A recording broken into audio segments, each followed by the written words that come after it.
Oi, pessoal, vou tentar fazer uma coisa aqui, que é uma leitura anotada e vocês podem ir acompanhando, tá?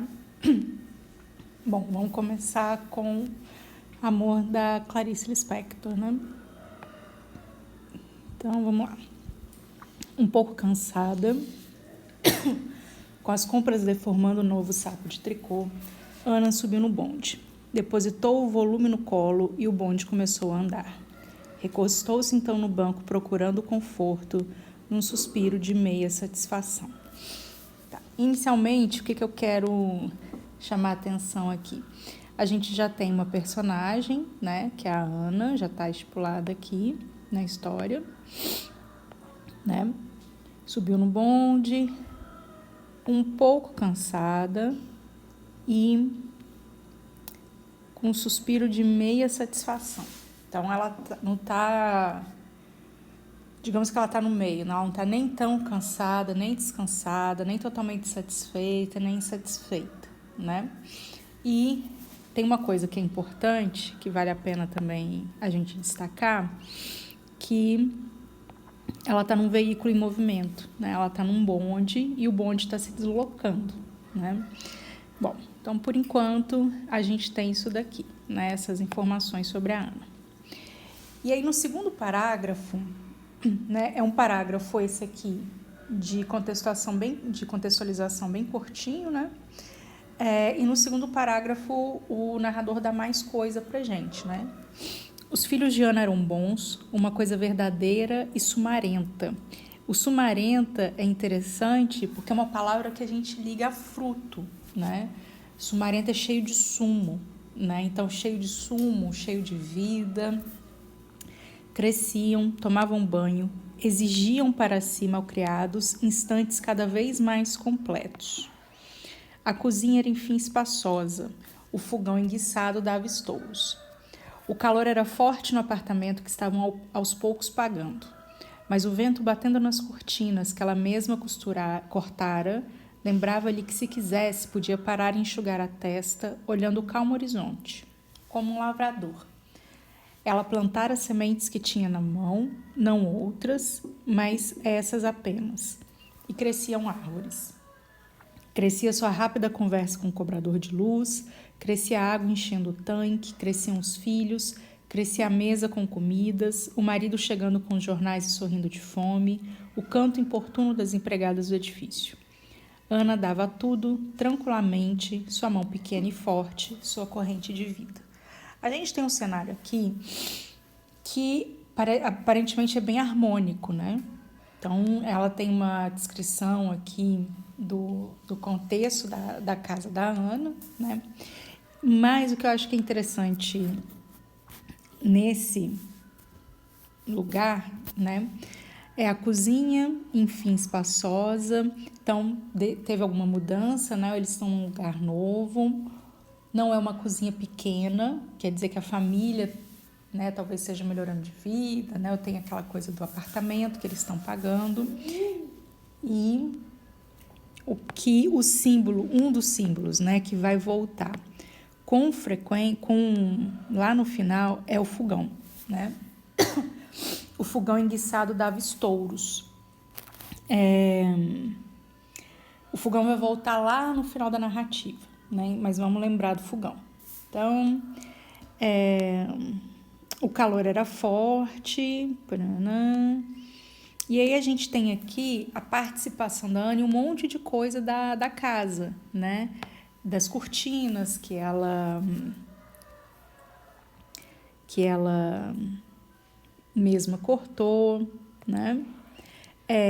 O calmo horizonte, tá vendo que quem tá calmo é o horizonte visto da cozinha, não a Ana, tá? E ela se coloca como um lavrador, né? Uma trabalhadora aqui. E a Ana plantara sementes que tinha na mão.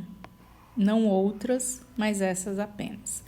Então, existe uma indicação de outras sementes que depois talvez apareçam, né? E cresciam árvores. E essas árvores, digamos assim, né? Os frutos da semente aí, essa rotininha da Ana, né? Conversar, os filhos crescerem, a rotina de alimentação da família e tal. Então, a gente tem tudo isso nesse parágrafo. E Ana dava tudo tranquilamente, sua mão pequena e forte, sua corrente de vida. É a Ana que está alimentando essa rotina doméstica, né? E a gente tem uma coisa aqui que está fora do prumo inicialmente, que é esse fogão que fica enguiçando, né? E essa meia satisfação. Então, até aqui, tudo razoavelmente tranquilo. Certa hora da tarde era mais perigosa. Certa hora da tarde, as árvores que plantara riam dela. Quando nada mais precisava de sua força, inquietava-se. No entanto, sentia-se mais sólida do que nunca. Seu corpo engrossara um pouco e era de se ver o modo como cortava blusas para os meninos, a grande tesoura dando estalidos na fazenda. Todo o seu desejo vagamente artístico encaminhara-se há muito no sentido de tornar os dias realizados e belos. Com o tempo, seu gosto pelo decorativo se desenvolvera e suplantara a íntima desordem. Parecia ter descoberto que tudo era passível de aperfeiçoamento, a cada coisa se emprestaria uma aparência harmoniosa. A vida podia ser feita pela mão do homem. Então, nesse parágrafo, no terceiro, né, a gente tem um aparecimento aqui de um início, né, tem algo perturbando a força, né? Então, a gente tem uma questão dessa hora perigosa da tarde, né? Porque nesse momento as árvores que plantaram riam dela. Então, essa rotina que ela tão laboriosamente, tão dedicadamente constrói, os resultados dessa rotina vão rir da Ana, né? Quando nada mais precisava de sua força, inquietava-se. Então, o que a gente percebe até aqui é que a Ana precisa, ela mesma, estar o tempo inteiro ocupada, dando, né, a sua corrente de vida para a casa funcionar. Porque senão alguma coisa acontece, ela fica inquieta por algum motivo, né? E, apesar de se inquietar, ela se sente mais sólida do que nunca, né? Então, quando ela está nessa rotina, é como se ela não estivesse sólida, né? Talvez ela seja menos espessa, tenha menos densidade, né? Então, na hora perigosa é justamente que ela se sente mais sólida, como se ela existisse melhor. Olha que coisa, né? E aí a gente tem aqui um índice, né, do que pode ser isso, né? Todo o seu desejo vagamente artístico encaminhara-se a muito no sentido de tornar os dias realizados e belos. Então, o que a Ana tem é uma inclinação artística que ela, pelo visto, abandonou e redirecionou para essa rotina doméstica, né? Seu gosto pelo decorativo se desenvolvera e suplantara a íntima desordem. Então, esse desejo vagamente artístico vai se transformar, vai ser direcionado, né? Vai ser encaminhado para o gosto decorativo, e a Ana tinha uma certa desordem que é organizada por isso, pelo menos é o que ela acredita, né? Então, parecia ter descoberto que tudo era passível de aperfeiçoamento, cada coisa se emprestaria uma aparência harmoniosa. Se tudo é passível de aperfeiçoamento, quer dizer que tudo pode ser melhorado e ela sempre tem trabalho para se manter ocupada. Então, a gente está percebendo aqui qual é a questão da Ana, né? Ela é uma mulher que ela está sempre, né, tá o tempo inteiro, pelo visto, tentando se ocupar, porque é uma forma dela manter a desordem interior, alguma questão psíquica dela, controlada ou organizada, né? Na verdade, controlada, porque o gosto pelo decorativo, ele suplanta, né? Ele passa por cima da desordem íntima, ele não organiza. Então, a desordem está lá, né? Então, é o que está ali subjacente a essa rotininha que a Ana criou, né? Essa rotininha aí criada para poder absorver ao máximo o tempo e a energia dela, né? No fundo, Ana sempre tivera a necessidade de sentir a raiz firme das coisas. E isso um lar perplexamente lhe dera, perplexamente para Ana, né? Então, essa necessidade de sentir a raiz firme das coisas, perplexamente vem de um lar.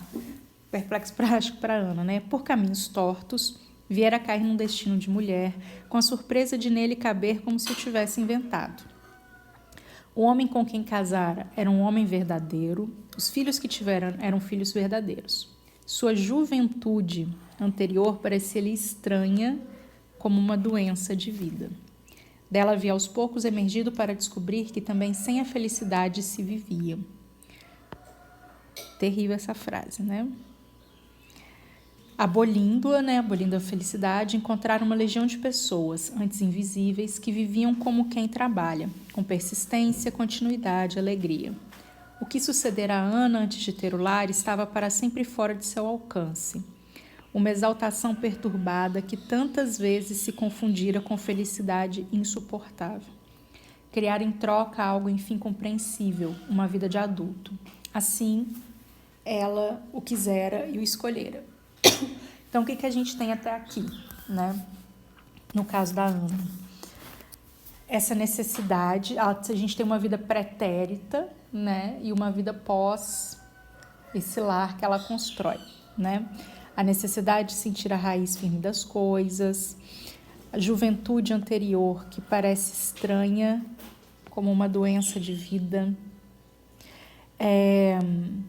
e a exaltação perturbada que tantas vezes confundira com felicidade insuportável.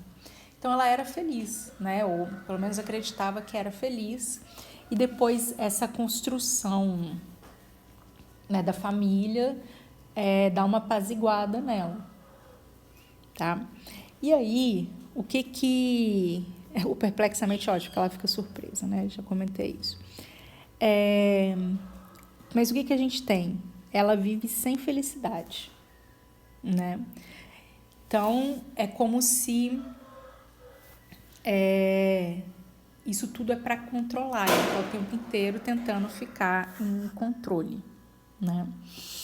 Bom, eu vou acelerar para não ficar muito longo, tá? E aí a precaução, né? Sua precaução reduzia-se a tomar cuidado com a hora perigosa da tarde, quando a casa estava vazia, sem precisar dela. Então, esse é o horário, né, preocupante para Ana, né? E aí o que ela fazia, né? Ela o abafava com a mesma habilidade que as lides em casa lhe haviam transmitido. Sai então para fazer compras ou levar objetos para consertar, cuidando do lar e da família à revelia deles. Então, quando a casa não precisa mais dela, ela arruma um jeito de ainda se ocupar da casa. Fazendo compra, levando objetos para o conserto, saindo da casa, né? Então, e no fim, e aí quando ela voltasse para casa, a casa precisaria de novo dela, né? E é ótimo quando ela diz, né? Encontrava os móveis de novo empoeirados e sujos, como se voltassem arrependidos, né? De não necessitarem do cuidado dela, né? Bom, e é uma escolha. A Ana escolhe isso, né? É o que o final do parágrafo diz. Assim, ela o quisera e escolhera. E o tempo verbal, né? É bem escolhido, né? Bem característico aqui. Bom, ela tá andando no bonde, né? Pra gente chegar no conflito dessa história, né? E ela tá de guarda baixa. Por quê? Porque mais do que o fim da tarde, o fim da hora estável, né? Então, e uma grande aceitação depois de um suspiro, né? Dá ao rosto um ar de mulher. E é interessante porque toda hora ela tem essa menção que ela vira uma mulher, né? Cabe num destino de mulher. E esse destino de mulher é um destino ligado às expectativas de uma mulher da época em que esse conto foi escrito, né? 1960. Se não me engano é 60, né? 68, alguma coisa assim. Bom, então a gente continua, né? o bonde está se arrastando, né? O bonde não é muito rápido. E é aí que ela vê, porque como ele não é rápido, ela consegue prestar atenção no homem parado no ponto, né? Qual que é a diferença? Ele estava realmente parado, né? E a gente sabe que é um cego. Bom, o que havia mais que fizesse Ana se aprumar em desconfiança? Alguma coisa intranquila estava sucedendo. E o cego mascava chicles. Um homem cego mascava chicles. A Ana ainda teve tempo de pensar por um segundo que os irmãos viriam jantar. O coração batia-lhe violento, espaçado. Então, tá vendo? É como se o prenúncio do acidente. Ela ainda consegue pensar em alguma coisa, mas o acidente chega, né? Então, o movimento da mastigação fazia parecer sorrir de repente e deixar de sorrir, como se ele a estivesse insultando. Ana olhava, né? E quem a visse teria a impressão de uma mulher com ódio. E olha como é que é curioso, né? Nessa hora perigosa da tarde, que ela comenta que as árvores que ela plantava riam dela, a gente tem um homem cego que está rindo dela, né? Pelo menos a impressão que ela tem, tanto que ela olha para ele com ódio, né? E é muito curioso porque a figura do homem cego é uma figura muito recorrente na literatura, né? A gente vai ver principalmente no Édipo Rei, o cego, e isso tem em várias narrativas, né? Audiovisuais, se vocês forem prestar atenção, o cego é aquilo que enxerga, o cego ou a mulher cega é aquela pessoa que enxerga além, porque ela não enxerga na superfície, né? Ela não enxerga a mesma coisa que todo mundo, ela enxerga por dentro. Então, é como se a Ana percebesse que o cego está vendo ela, né? E esse mascar chiclete, que ela entende como um deboche, uma risada, um insulto, né? Seria um insulto dessa vida que ela constrói para ela, porque o cego está vendo, né, que ela construiu isso, né, que essa é uma elaboração enorme que ela fez, um esforço enorme para se manter dentro dessa vida, tá?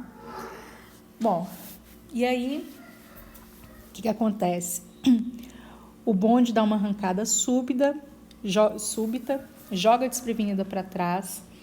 O pesado saco de tricô despencou-se do colo, ruiu no chão. Ana deu um grito, ela assustou, né? Todo mundo olha para trás. O saco de tricô, gente, é um outro símbolo recorrente aqui, vai ser importante, porque é o que ela, né, o saco que ela mesma tricota, né, que ela mesma faz para carregar as compras, né? Estão vendo que ela vai se ocupando de um monte de coisinha para ela não ter tempo vago, né? E aí esse saco, né, que aqui está um saco pesado, né?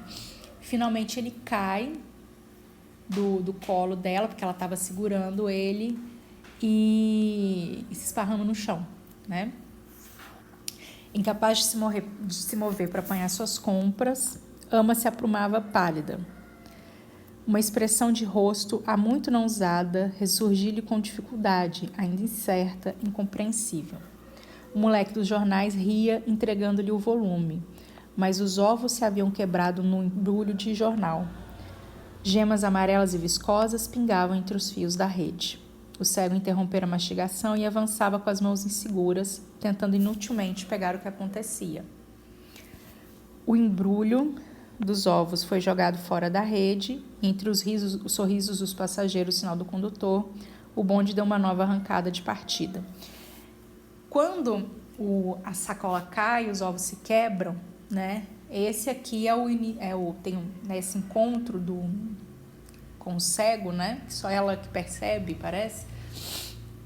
Rompe uma coisa frágil, uma coisa que ela estava guardando com muito cuidado, que são os ovos, né? E os ovos aqui estão representando essa vida frágil que a Ana construiu para ela, né?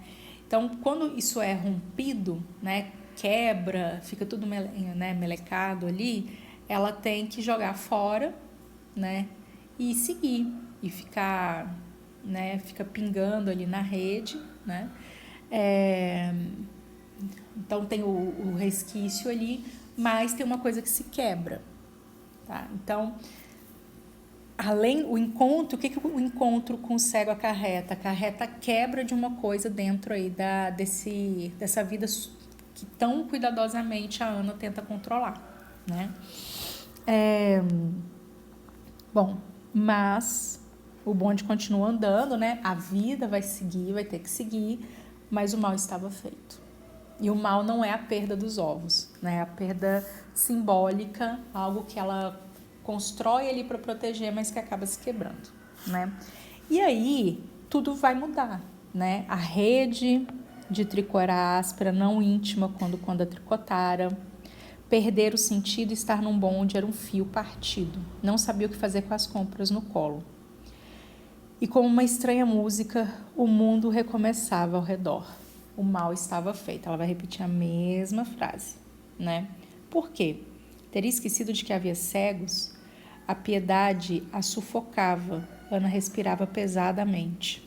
Mesmo as coisas que existiam antes do acontecimento estavam agora de sobreaviso. Tinham um ar mais hostil, perecível. O mundo se tornara de novo um mal-estar. Vários anos ruíam, as gemas amarelas escorriam. Expulsa de seus próprios dias, parecia-lhe que as pessoas da rua eram periclitantes que se mantinham por um mínimo equilíbrio à tona da escuridão. E por um momento a falta de sentido deixava-as tão livres que elas não sabiam para onde ir. Perceber uma ausência de lei foi tão súbito que Ana se agarrou ao banco da frente como se pudesse cair do bonde, como se as coisas pudessem ser revertidas com a mesma calma com que não eram. Então, tá vendo? Tudo muda a partir daí. Não é só que ela perdeu os ovos para o jantar, né? Ela perde o controle e toda aquela percepção que ela tinha do mundo, que ela estava abafando há anos, né? Com esse esforço da construção da vida familiar, se perde também. O mundo recomeçar ao seu redor. Então, o que ela faz é um esforço para manter o mundo parado, né? Controlado. E aquele encontro causa um impacto tão grande nela que o mundo volta, né? E ela enxerga tudo diferente, né? As pessoas no meio distraídas, né? No meio da escuridão, né? Do abismo. Então, é muito interessante porque essa é uma mulher muito viva, né? Que usa a vida familiar para se manter dentro daquela expectativa. E ela faz isso... segundo, né, ela aparenta acreditar em uma escolha própria, né, para que ela consiga de alguma maneira lidar com essa confusão interna dela, né? Tem uma obra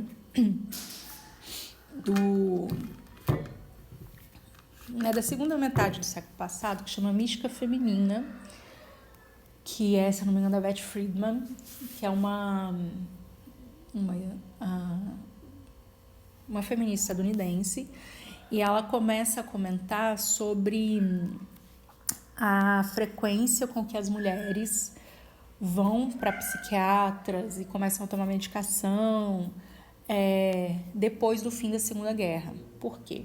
Porque até a Segunda Guerra o esforço do país, né, é em torno da guerra, né? Na verdade, os Estados Unidos demoram para entrar, né? Eles só contaram muitos filmes, outra versão, né?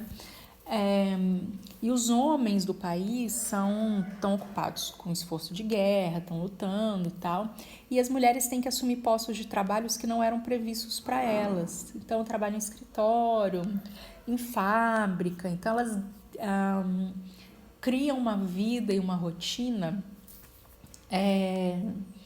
muito, né, diferente e vão desenvolvendo aquela rotina. Muitas vão estudar, né, vão ter uma educação mais sofisticada, enfim. E aí, quando a guerra acaba e os homens voltam, essas mulheres são simplesmente dispensadas, né? E o discurso que aparece é que vocês têm que voltar para casa para cuidar da família, para cuidar, ter filhos, né? Vamos ter filho. E no lugar de mulher em casa, cuidando da casa, né? E aí, essas mulheres começam a arrumar um sem fim de ocupações domésticas, costurar elas mesmas as roupas, fazer todas as refeições do zero, para ir se ocupando, né, da vida doméstica, porque elas meio que não têm outra função social. E muitas vezes quem manda essas mulheres para o psiquiatra são os maridos, que falam que não dão conta, porque eles chegam em casa e as mulheres estão ávidas, né, por contato, né, para conviver com o adulto, para conversar e para, né, com a avidez sexual que eles não dão conta de suprir. E as mulheres que não entram nessa dinâmica, né? As mulheres, a gente está falando de classe média, que é o caso dessa mulher aqui, tá? Elas são... É porque elas têm algum hobby muito... que consome muito tempo. Então, uma vai lidar com a Education Board, né? Com, sei lá, Conselho de Educação do município, da região onde mora... a outra vai aprender a mexer com computadores, né, que é uma coisa que já está incipiente, enfim. E isso, né, é uma coisa recorrente, né? Essas mulheres que elas não têm uma outra ocupação, que não a família, né? Num ponto da vida elas entram em crise porque elas, né, começam a acreditar que elas não fizeram nada para si, só fizeram para os outros, né, para a família. E esse caso da Ana não é uma exceção, na verdade, é uma coisa até bem recorrente, tá? Então, vou fechar o parêntese aqui. Então, tudo que ela está abafando há anos, né? Isso é importante lembrar, né? Tudo que a gente abafa, que a gente esconde, que a gente soterra, uma hora volta e geralmente volta maior, né? Bom, o que chamava de crise viera final. E sua marca era o prazer intenso com que olhava agora as coisas, sofrendo espantada. Então, vendo que agora ela está sentindo felicidade, ela está sentindo prazer, ela sente piedade pelo cego, né? Piedade é uma... Piedade, né? A ideia de sentimento da caridade, que se não me engano está numa carta de Paulo, né? Os apóstolos lá. E aí, bom, ela vai continuar, né, descrevendo o que ela está sentindo e tal.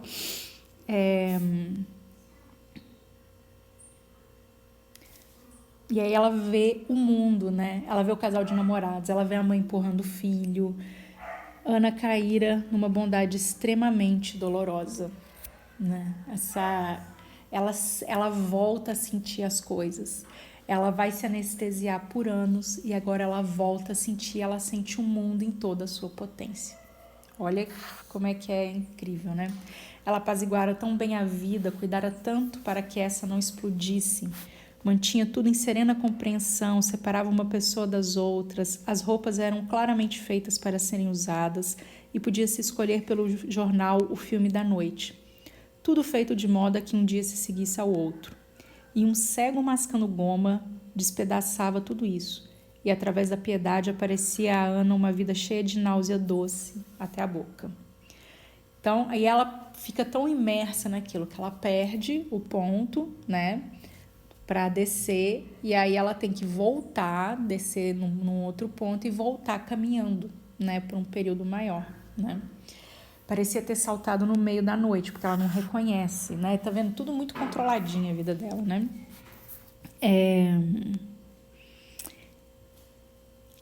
E aí ela vai andando e percebe que ela tá perto do jardim botânico, né? Ela tá ali em Humaitá, né? No jardim, e ela vai entrar pro jardim, né? Andava pesadamente pela alameda central entre os coqueiros, pesadamente porque agora ela tá sólida, né? Não havia ninguém do jardim, já é fim do dia, tá na hora do jardim fechar, né? Depositou os embrulhos na terra, sentou-se no banco de atalho e ali ficou muito tempo, experienciando, né? A vastidão parecia acalmá-la, o silêncio regulava sua respiração. Ela adormecia dentro de si. De longe via a aldeia onde a tarde era clara e redonda, mas a penumbra dos ramos cobria o atalho. E aí ela começa a ouvir, né? Não só olhar o jardim, mas começa a ouvir o jardim, né? Tudo estranho, suave demais, grande demais. Então, ela... E aí, ela... Bom, ela vê um gato, ela percebe os pelos do gato, ela vê, né, ela volta a ficar inquieta, né? Ela estava se acalmando, mas ela volta a ficar inquieta. E no jardim, né, ela vai perceber os frutos, né? As frutas eram pretas, doces como mel. Havia no chão caroços secos, cheios de circunvoluções como pequenos cérebros apodrecidos. O banco estava manchado de sucos roxos. Com suavidade intensa rumorejavam as águas.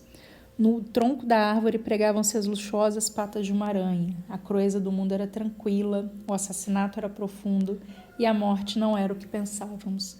É muito interessante porque ela começa a ter, tipo, revelações, né? Começa a ter desdobramento de coisas que não são nem do reino material mais, né?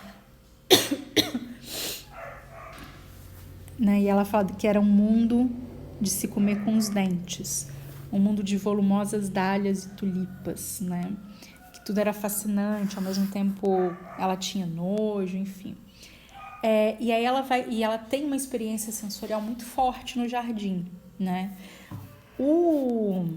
O jardim botânico, realmente ele é um lugar muito bonito, muito grande, muito cheio, né, de espécimes diferentes e tal. Mas o jardim também é um símbolo literário, né? Se a gente lembrar lá dos Cânticos de Salomão, o jardim é aquele lugar onde que o Salomão fica tentando, o amado fica tentando acessar, e a amada Sulanita, né, meio que protegendo ali o jardim dela, né. Lá no Cântico, o jardim ele tem um simbolismo de encontro sexual, né, de encontro amoroso. No meio tem uma fonte de onde jorra a vida, né, então seria a mulher, enfim.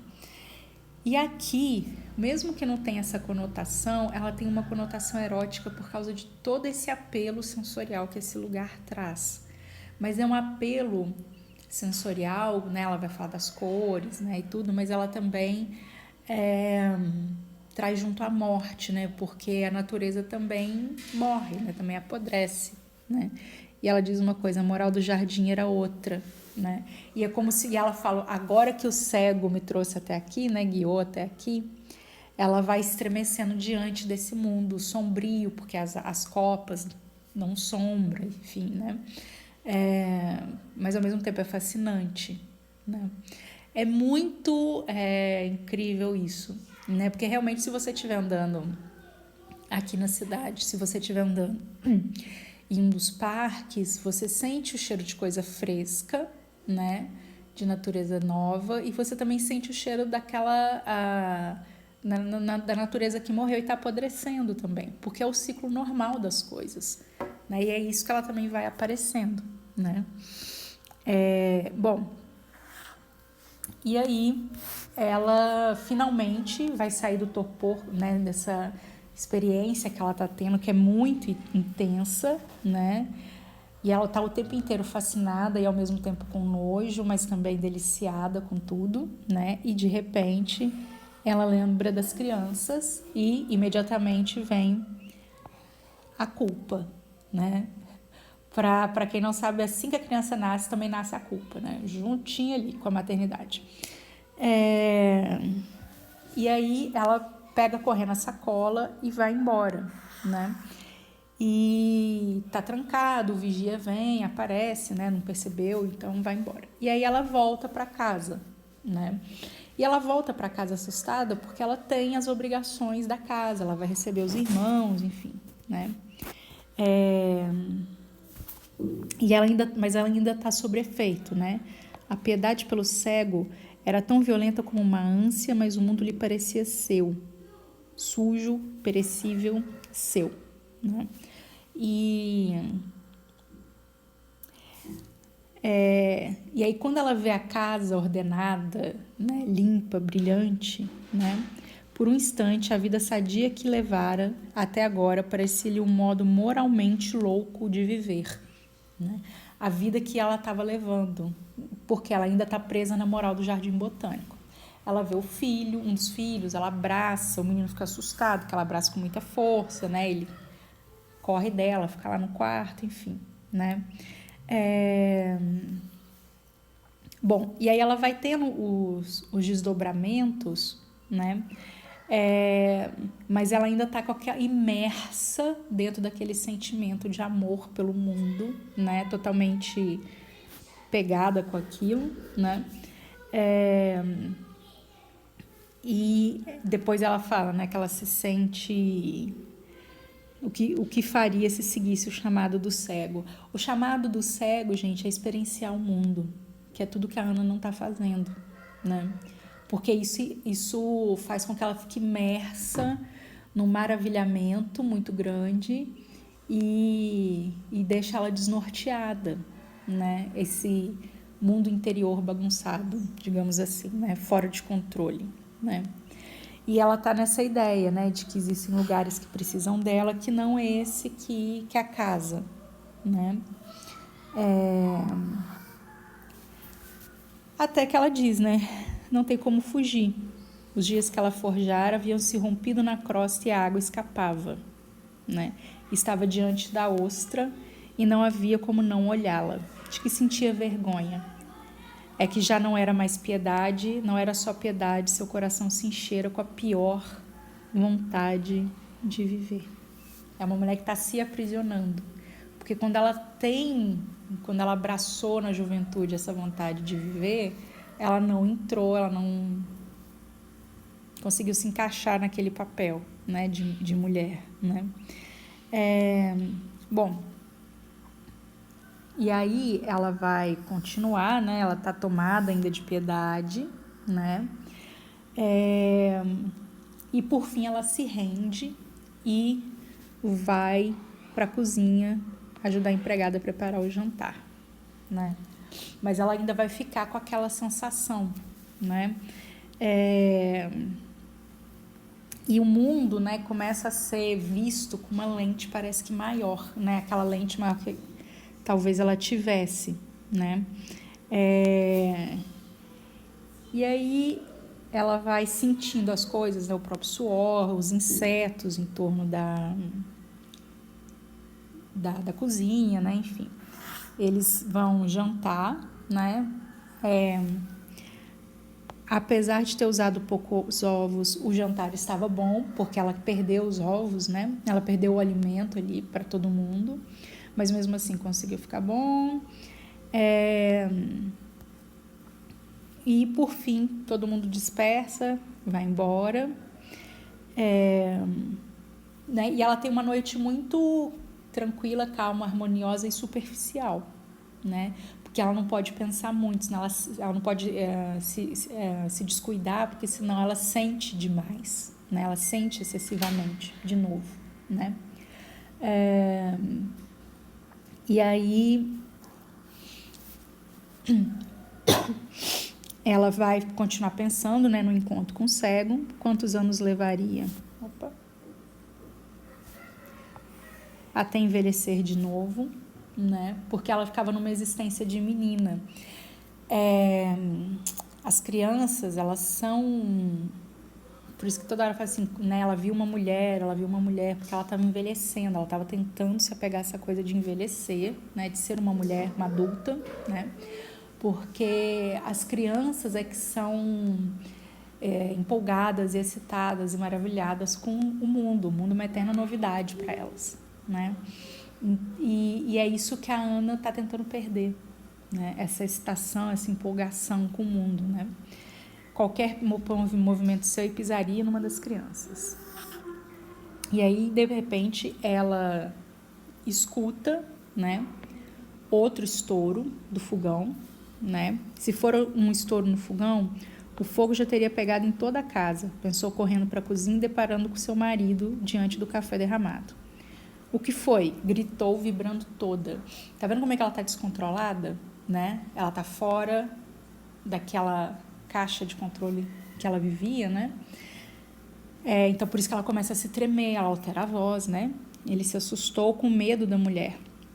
De repente, riu entendendo. Se assustou com medo da mulher porque ele provavelmente sabia dessas crises, né? Que ela ficava imersa e sentindo muita coisa, né? E provavelmente devia sentir tristeza também, né? E de repente riu entendendo, porque ele percebeu que talvez que não fosse aquilo. Não foi nada, disse, só um desajeitado. Ele parecia cansado, com olheiras. Então ele vai, puxa a Ana, né? No rápido afaga, né? Desde que pelo menos me aconteça, o fogão dá um estouro. E pronto, né? Ela continuou sem força nos seus braços. Hoje de tarde, alguma coisa tranquila se rebentara e na casa havia todo um tom humorístico, triste, né? Isso para Ana, né? O marido nem desconfia, né? E aí o que ele vai fazer, né? É hora de dormir, disse ele, é tarde. Num gesto que não era seu, mas que pareceu natural, segurou a mão da mulher, levou-a consigo sem olhar para trás, afastando-a do perigo de viver. Acapara-se a vertigem de bondade. Ela sai do estado. Quando o marido pega a mão dela e puxa e fala, é hora de dormir, tá? Isso, gente, é muito, muito simbólico, tá? Porque não é que, você tá muito cansada, vamos descansar todo mundo que tá hora e tal, né? É hora de dormir, é hora de voltar pro topor, né? Não é só o sono da noite, é voltar pro topor daquela vida toda controlada, regradinha, dia após dia, e ela não vai experienciar de novo tão cedo aquilo, né? Então, e é muito sintomático que quem faz esse movimento e leva a Ana pro topor de novo é o marido, né? E ela se coloca sem forças, né? Ela se põe sem forças e se entrega, né? Então ela vai ficar presa de novo ali naquela redoma que ela mesma escolhe, né? Ou pelo menos é o que o narrador quer convencer a gente. A gente tem aqui um narrador, para a gente voltar para as características, né, de microanálise. A gente tem um narrador que é heterodiegético, né? E a gente vai ter um tempo com aspecto cronológico em alguns sentidos, né? Porque a gente segue uma tarde da casa da Ana, né? E o início da noite, até metade da noite ali. Mas a gente também tem um aspecto de tempo cronológico,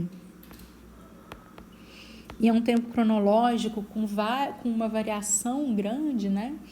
Porque o tempo da experiência dela, ele é um tempo grande, né?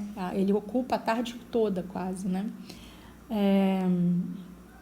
O tempo da experiência que ela tem no jardim botânico, enfim. Então, é uma outra experiência, um outro momento, né? Esse tempo psicológico aí. E a gente vai ter alguns personagens aqui, mas o personagem que a gente vê mesmo é a Ana e o cego, né? O cego guiando a Ana por esse outro mundo, né? E o cego como guia também não é tão incomum assim. O fato da Ana acessar um lugar, né, um jardim, né, acessar um reino externo à casa também vai ser bem importante, principalmente por ter um jardim, né? Mas também é aquele reino, é curioso porque é o contraste, né? O mundo externo, intenso, vivo, cheio de fascínio e também de nojo, é o mundo interior dela, aquele mundo rico, né? Que desperta um monte de sensações, mas que ela fica tentando manter a distância. E é muito sintomático que ele ocupa uma parte externa da narrativa, né?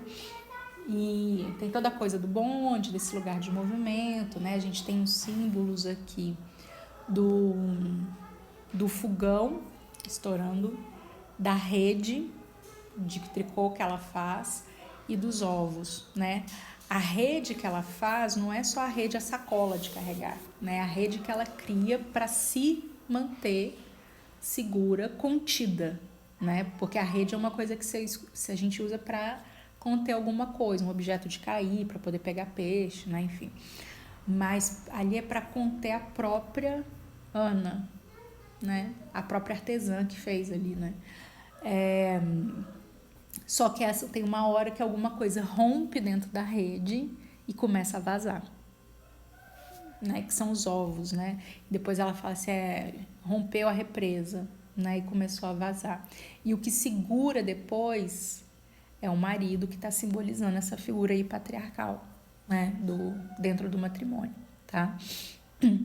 Esse conto, gente, desculpa. Esse é um conto, como eu comentei, se eu não me engano, ele da década de 60, né? A Clarice Lispector, ela... Deixa eu ver. Ela já era uma figura conhecida, né? E ela entra numa certa...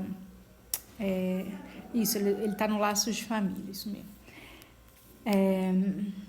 Se eu não me engano, é o primeiro livro de contos que ela escreve. Ela já tinha, mas ela já era bem conhecida, ela já tinha escrito Água Viva, né? Enfim.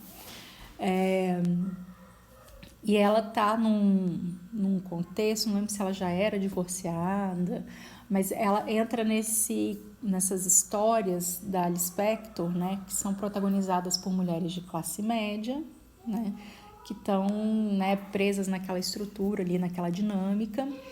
E não sei se vocês chegaram a procurar alguma coisa online, né, enfim. Mas geralmente quando o pessoal vai falar da Clarice, o pessoal fala, tem um momento que aí vem e acontece uma epifania, né? Uma revelação, né? Eu não gosto de usar essa palavra, porque epifania, um crítico usou uma vez, nossa, o pessoal nunca mais esqueceu. Epifania é uma palavra que está ligada ao contexto religioso, e aqui não é no contexto religioso, né? Talvez, se a gente forçar muito, pode ser se religare com uma essência do sujeito, né, com o mundo, né, dessa mulher ligada ao mundo de novo e tal, com uma interioridade, enfim, né? Mas ela tem um movimento não de revelação, mas de redescoberta, né, de uma coisa de si mesma, né? Ela volta a sentir novamente, né? Bom, é isso, já me alonguei muito, espero que tenha ajudado.